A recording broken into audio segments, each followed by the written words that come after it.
रामू नाम का एक लड़का था। वो पैदल ही प्रतिदिन अपने दोस्तों के साथ स्कूल जाया करता था। गांव के लोग उसे बहुत मानते थे। रामू के मम्मी पापा बहुत ही गरीब थे। किसानों के यहाँ मजदूरी करके अपना जीवन यापन करते थे। वे बहुत ही सीधे किस्म के इंसान थे। गांव वाले कुछ भी कहते तो वे हमेशा उनका काम कर दिया करते थे। एक दिन रामू अपने दोस्तों के साथ स्कूल की तरफ बढ़ता जा रहा था। तब तक झाड़ियों के बीच से किसी के कराहने की आवाज सुनाई दी। किशन, देखो झाड़ियों के बीच कोई है। ये आवाज वहीं से आ रही है। देखो, कोई करा रहा है वहाँ पर। अरे छोड़ो ना यार, चलो स्कूल चलते हैं। उसके बाद पुनः झाड़ियों से कराहने की आवाज तेज हो जाती है। ठीक है, तुम लोगों को जाना है तो जाओ, मैं उस कराहते आदमी की मदद करके आता हूँ। रामू के दोस्त उसे छोड़कर चले जाते हैं और रामू झाड़ियों की तरफ बढ़ने लगता है। झाड़ियां जोर जोर से हिलने लगती हैं और कराहने की आवाज भी तेज हो जाती है। रामू झाड़ियों के अंदर घुसकर कराहने वाले की तलाश करता है। तब तक झाड़ियों में से एक बूढ़ी चुड़ैल बाहर आती और कहती है, बेटा रामू, आज तुम्हें स्कूल नहीं जाना क्या? रामू ने इस बुढ़िया को इससे पहले कभी नहीं देखा था। बुढ़िया के मुंह से अपना नाम सुनकर रामू के आश्चर्य का ठिकाना नहीं रहा। बूढ़ी माँ, मैं तुम्हें नहीं पहचानता। तुम मुझे कैसे जानती हो? बेटा, मैं इस गांव के सभी लोगों को जानती हूँ। वो कैसे? बेटा, मैं तुम्हारे गांव की ही रहने वाली थी, मगर गांव वालों ने मुझे इस गांव से बाहर निकाल दिया। चुड़ैल की बात पूरी होते ही चिल्लाने की आवाज और तेज हो जाती है। रामू आवाज की तरफ बढ़ने लगता है। रुक जा, उधर खंडहर में मेरा ही बेटा भूख की वजह से चिल्ला रहा है। उधर मत जाना, नहीं तो वो तुम्हें मारकर खा जाएगा। बूढ़ी माँ, मैं गांव जाकर उसके लिए खाना लाता हूँ। रामू झाड़ियों से निकलकर अपने गांव की तरफ बढ़ने लगता है और घर पहुँचता है तो उसकी माँ कहती है, अरे रामू, तुम इतनी जल्दी घर कैसे आ गए? आज बड़ी जल्दी छुट्टी हो गई। मम्मी, एक बूढ़ी माँ का बच्चा भूख की वजह से मर रहा है। घर में कुछ खाना बचा हो तो दो मुझको। तुम किस बच्चे की बात कर रहे हो रामू? मेरे स्कूल की तरफ एक झाड़ी है जहाँ एक बूढ़ी माँ रहती है।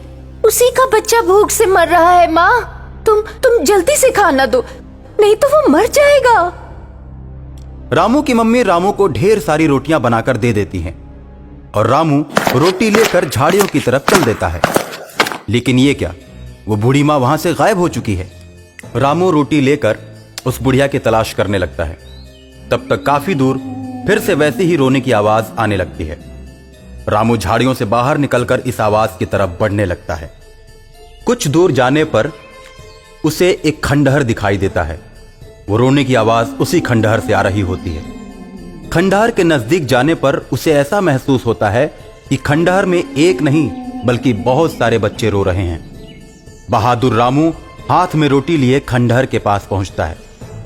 वहां एक बड़ा सा दानव उसे दिखाई पड़ता है। दानव रामू से बोलता है, इधर कहाँ आ रहे हो बच्चे? अच्छा, तो तुमने ही बच्चों को कैद करके रखा है। मुझे इस खंडहर से बच्चों के रोने की आवाजें सुनाई दे रही हैं। अब तो मैं तुमको भी मार कर इसी खंडहर में कैद कर दूंगा। रामू और दानव के बीच की बातें खंडहर के अंदर कैद सभी भूतिया बच्चे सुन लेते हैं। दानव, तुम मेरा रास्ता छोड़ दो। मैं बच्चों को खिलाने के लिए रोटी लाया हूँ। बच्चे भूख की वजह से रो रहे हैं। मैं उन्हें खिला के चला जाऊंगा। ये रोटी क्या होता है? हम और हमारे कैद में रखे बच्चे सिर्फ मांस खाते हैं। तुम सिर्फ एक बार मेरी माँ के हाथ की बनी रोटी खा लो, फिर तुम मांस खाना भूल जाओगे। तुमने अपने जीवन में ऐसी रोटी कभी नहीं खाई होगी। मुझे देखते ही अच्छे अच्छों के पसीने छूट जाते हैं, लेकिन तू तो बड़ा ही ढीठ बच्चा है और प्यारा भी है। तुझे देखकर मुझे दया आ रही है। अब तो मुझे भी रोटियां खाने का मन कर रहा है। रामू दानव की बात को सुनकर खुश होता है। रामू खंडहर के अंदर जाता है तो वहां पर बहुत सारे बच्चों को देखता है, जिनकी आंखें लाल लाल, बड़े बड़े दांत, लंबे लंबे बाल और शक्ल बहुत ही भयानक लगती है। राजू को देखकर बच्चे और जोर जोर से रोने लगते हैं। रामू को मारकर खाने के लिए घेर लेते हैं। मैं तुम्हारे लिए रोटी लाया हूँ। देखो, मैं तुम लोगों का दोस्त हूँ, मुझे दुश्मन की तरह मत देखो।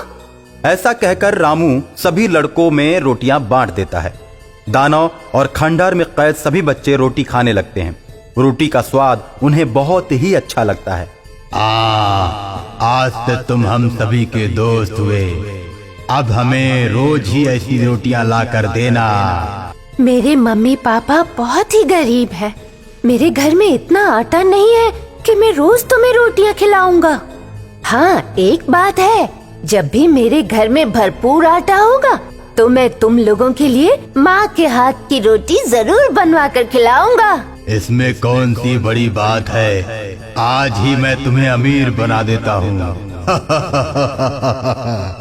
इतना कहकर दानव सोने के सिक्कों से भरा एक बड़ा सा थैला रामू को देता है और कहता है, तुम इसे अपने मम्मी पापा को देना। ये पोटली तुम्हें धनी बना देगी। लेकिन कान खोल कर एक बात सुन लो, मुझे रोटी रोज चाहिए। एक भी दिन रोटी अगर नहीं आई तो मैं तुम सबको मार दूंगा। ठीक है। रामू पोटली लेकर चल पड़ता है। रात हो चुकी है। जैसे ही रामू कुछ दूर आगे बढ़ता है, रास्ते में उसे चोर मिल जाते हैं। चोर रामू की पोटली छीनने लगते हैं। दानव भैया, दानव भैया, दानव भैया, ये देखो, चोर मेरी पोटली छीन रहे हैं। मुझे बचाओ, मुझे बचाओ। रामू की आवाज दानव के कानों तक पहुंच जाती है। दानव रामू की मदद के लिए आ जाता है। दानव भयानक तरीके से हंसता है, जिसे देखकर चोर डर जाते हैं। दानव चोरों को पकड़ लेता है और रामू से कहता है, दोस्त, तुम पोटली लेकर अपने घर जाओ। अब मैं इन चोरों को खाऊंगा। दानव चोरों को लेकर खंडहर में पहुंच जाता है। खंडहर में दानव के बच्चे चोरों को मार मार कर मौत के घाट उतार देते हैं और सभी चोरों को खाना चाहते हैं। तब तक रामू रोटी लेकर पहुंचता है। अरे भाई, तुम ये क्या कर रहे हो? फिर से तुम लोगों ने मांस खाना शुरू कर दिया। मेरे दोस्त, ये वही चोर हैं जो कल तुम्हारी सोने की पोटली छीन रहे थे। ठीक है रामू, तो तुम बताओ कि तुम क्या चाहते हो? ये लो, आज मैं तुम लोगों के लिए रोटी के साथ साथ सब्जी और सलाद भी लाया हूँ, जो तुम लोगों को बहुत ही अच्छे लगेंगे।